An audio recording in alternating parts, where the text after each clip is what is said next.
Assalamualaikum warahmatullahi wabarakatuh. Bismillah, alhamdulillah, wassalatu wassalamu ala rasulillah wa ala alihi wa sahbihi wa man ihtada bihudah, amma ba'd. Ayyatuhat talibat, azanillahu wa iyyakunna jami'an. Para santri, semoga Allah Subhanahu wa taala senantiasa memuliakan kita semua. Hari ini insyaallah kita akan membahas dua buah istilah. Yang pertama adalah istilah al-musnad, dan yang kedua ada istilah al-musnid. Kedua istilah ini memiliki kesamaan dari sisi tulisannya. Bentuk tulisannya sama, akan tetapi berbeda cara membacanya, dan masing-masing memiliki pengertian yang berbeda. Kita akan bahas dulu istilah yang pertama, yaitu al-musnad. Apa itu al-musnad? Al-musnad bi fathin nuni, seperti ini. Bi fathin nun, dengan membaris ataskan nun. Al-musnadu bi fathin nun.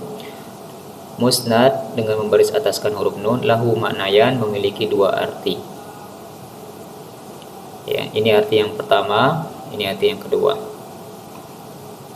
Arti yang pertama daripada musnad adalah kullu kitabin, setiap kitab, jumi'a fihi, dikumpulkan di dalamnya, marwiyatu sahabiyin, riwayat-riwayat satu orang sahabat, au aktsara, atau riwayat-riwayat lebih dari satu sahabat, ala hidatin, secara sendiri-sendiri. Saya ulang, arti yang pertama daripada musnad adalah kullu kitabin, setiap kitab, jumi'a fihi, dikumpulkan di dalamnya, marwiyatu sahabiyin, riwayat-riwayat satu orang sahabat, au aktsara, atau lebih dari satu orang sahabat, ala hidatin, secara sendiri-sendiri. Contohnya, kal musnad, seperti kitab al-musnad lil Imam Ahmad, karya Imam Ahmad rahimahullah, semoga Allah Subhanahu wa taala senantiasa merahmati beliau. Yang kedua adalah wa musnad Abdullah bin Umar. Ada kitab judulnya atau namanya adalah Musnad Abdullah bin Umar li Muhammad ibn Ibrahim At-Tarsusi, yang ditulis oleh Muhammad bin Ibrahim At-Tarsusi. Kitab musnad yang ini, yang ditulis oleh Imam Ahmad, ini contoh untuk kitab musnad yang dikumpulkan di dalamnya riwayat lebih dari satu orang sahabat. Ada musnad Abu Bakar, itu artinya riwayat-riwayatnya sahabat Abu Bakar. Kemudian di dalam kitab musnad ini juga ada judul musnad Umar bin Khattab, berarti dikumpulkan riwayat-riwayatnya Umar bin Khattab. Ada musnad Utsman bin Affan, ya, dan seterusnya. Ada musnad Abi Hurairah, ya, dan seterusnya, ya. Adapun kitab musnad Abdullah bin Umar yang ditulis oleh Muhammad bin Ibrahim At-Tarsusi, ini contoh untuk kitab musnad yang di dalamnya hanya terkumpul riwayat satu orang sahabat saja, ya, yaitu riwayatnya Abdullah bin Umar saja. Untuk lebih jelasnya kita lihat contoh untuk kitab musnad, ya, Al-Imam Ahmad, ya. Ini adalah kitab musnad karya Imam Ahmad, ya, bentuk PDF-nya. Di dalam kitab ini ada judul, ya, ada bab lah, Musnad Abdullah bin Umar. Kebetulan saya ambil bagian Musnad Abdullah bin Umar di dalam kitab Al-Musnad karya Imam Ahmad. Nah, ketika kita melihat judul seperti ini, Musnad Abdullah bin Umar, berarti itu artinya bahwa hadis-hadis yang akan kita baca di bawah judul ini semuanya akan merujuk kepada sumber hadis tersebut dari kalangan sahabat. Dalam hal ini adalah sahabat Abdullah bin Umar.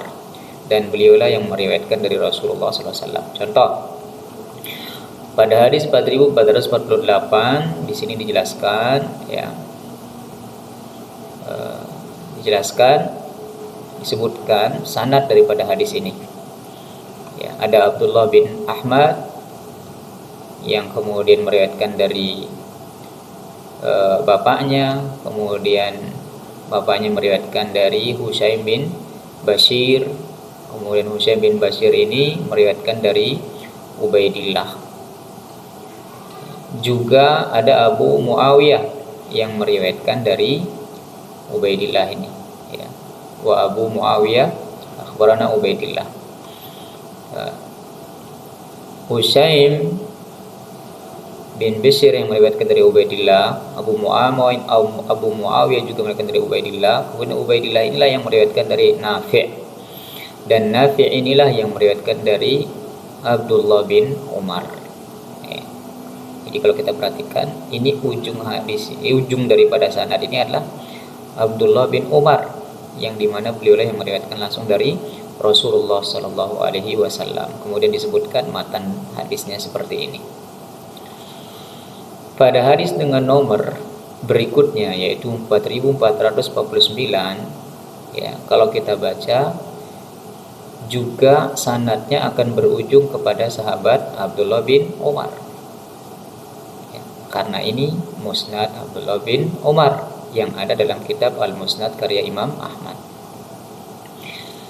Demikian juga dengan hadis 4450 misalnya. 4450. Ini ada sanad. Sanad ini kalau kita telusuri, maka dia ujung-ujungnya akan ketemu dengan Abdullah bin Umar Ibn al-Khattab. Ya, di sini ada Husaim meriwayatkan dari Yahya bin Sa'id, ada Muhammad bin Yahya bin Habban meriwayatkan dari Abdullah bin Umar. Abdullah bin Umar meriwayatkan dari Rasulullah sallallahu alaihi wasallam. Ya. Jadi saya ulang, Musnad adalah setiap kitab yang dikumpulkan di dalamnya riwayat-riwayat satu orang sahabat atau aktsar atau lebih dari satu orang sahabat, dikumpulkan ala hidah secara sendiri-sendiri. Seperti dalam kitab Al-Musnad karya Imam Ahmad, demikian juga dalam kitab Musnad Abdullah bin Umar yang ditulis oleh Muhammad bin Ibrahim At-Tarsusi. Selanjutnya, makna yang kedua dari musnad adalah al-hadithul marfu'u al-muttasilu sanadan. Hadis yang marfu'. Hadis marfu' itu artinya hadis yang sampai kepada Rasulullah sallallahu alaihi wasallam. Ya. Al-hadithul marfu', hadis yang marfu' yang sampai kepada Rasulullah sallallahu alaihi wasallam, al-muttasilu sanadan, yang bersambung sanadnya. Kalau hadis tersebut yang diriwayatkan tidak sampai kepada Nabi tapi hanya sampai kepada sahabat, itu namanya mauquf, bukan marfu. Ya. Kalau sanadnya tidak bersambung, ya, maka hadis itu disebut munqati, tidak muttasil. Nah, di sini dikatakan bahwa musnad salah satu maknanya adalah al-hadithul marfu', hadis yang marfu', al-muttasilu sanadan, yang bersambung sanadnya. Contohnya, ya, di sini Al-Imam Al-Bukhari meriwayatkan hadis innamal amal binniyat. Ini adalah sanad hadis innamal amal binniyat. Hadis innamal amal binniyat ini adalah hadis marfu'. Kenapa dia marfu'? Karena Imam Bukhari meriwayatkan hadis ini nyampe kepada Nabi sallallahu alaihi wasallam. Dan hadis innamal amal binniyat ini juga dia bersambung sanadnya, ya. Maka bisa dikatakan bahwa hadis innamal amal binniyat itu adalah hadis yang musnad, alias hadis yang nyampe periwayatannya kepada Rasulullah SAW dan memiliki sanad yang bersambung. Apa yang dimaksud dengan sanad bersambung? Sanad bersambung artinya bahwa setiap rawi yang berada di bawah, ya, betul-betul mendengar dari rawi yang di atasnya. Ya, kemudian seperti ini, Al-Bukhari betul-betul mendengar dari gurunya, berarti bersambung. Gurunya Imam Bukhari ini juga betul-betul mendengar dari gurunya, ya, dari Sufyan. Sufyan ini juga betul-betul terbukti mendengar dari Yahya. Yahya ini juga betul-betul mendengar dari Muhammad. Muhammad juga betul-betul mendengar dari Alqamah, dan Alqamah juga betul-betul mendengar dari Umar bin Khattab, dan Umar bin Khattab betul-betul mendengar dari Nabi sallallahu alaihi wasallam. Ketika masing-masing rawi yang ada di bawah ini terbukti betul-betul mendengar dari rawi yang di atasnya, maka sanad yang seperti ini disebut dengan sanad yang bersambung atau muttasil al-isnad.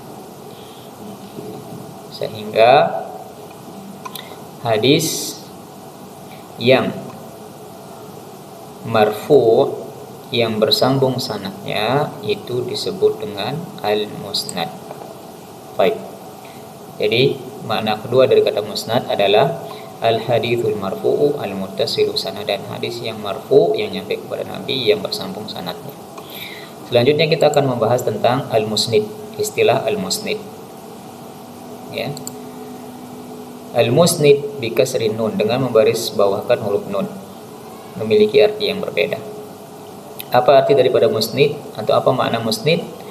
Huwa man yarwil hadith. Musnid itu adalah istilah untuk orang, man, untuk orang, yarwil hadith, yang meriwayatkan hadis, bisanadihi, lengkap dengan sanadnya.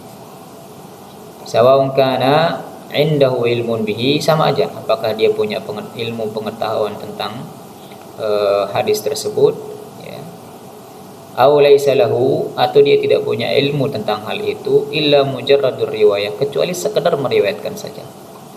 Intinya bahwa siapa saja yang meriwayatkan atau orang yang meriwayatkan suatu hadis dilengkapi dengan sanadnya, maka orang tersebut dinamakan musnid. Seperti Al-Imam Al-Bukhari, ya, ketika beliau meriwayatkan hadis innamal a'mal binniyat lengkap dengan sanadnya, maka beliau disebut musnid karena meriwayatkan hadis tersebut lengkap dengan sanadnya.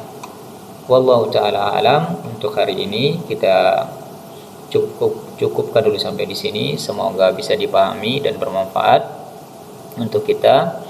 Dan tidak lupa kita berdoa semoga Allah Subhanahu wa taala segera mengangkat wabah ini sehingga kita bisa kembali menuntut ilmu dengan cara normal, ya, seperti biasa, ya.